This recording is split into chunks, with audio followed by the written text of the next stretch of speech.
আজ আমি তোমাদের সাথে শেয়ার করছি সবচেয়ে ইজি একটি আই লুক, যেটা ক্রিয়েট করতে কিন্তু 5 মিনিটও লাগে না। তো সবার প্রথমে আমি এখানে আমার কন্ট্যুরটিকে কিন্তু ট্রানজ্যাকশন শেড হিসেবে অ্যাপ্লাই করছি। তোমরা যে কোনো লাইট ব্রাউন শ্যাডো ইউজ করতে পারো। আর আমি সেম শেডটিকে আমার লোয়ার ল্যাশ লাইনেও অ্যাপ্লাই করেছি।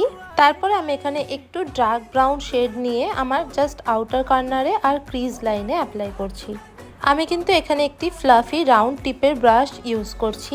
যখনই আমার কাছে রেডি হওয়ার জন্য খুবই কম টাইম থাকে, তখন কিন্তু আমি এই আই লুকটাই ক্রিয়েট করি, কারণ কি এটা ক্রিয়েট করতে সত্যিই 5 মিনিটেরও কম টাইম লাগে।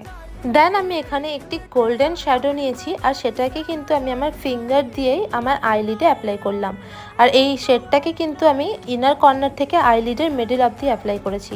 দেন আমি সেম ডার্ক ব্রাউন শেড নিয়ে দুটোকে খুব ভালো মতো স্মাচ করে নিলাম। আর ব্যাস, এরপরে মাস্কারার সাথে কিন্তু আমার লুকটাও কমপ্লিট হয়ে গেল। খুব সিম্পল একটি আই লুক।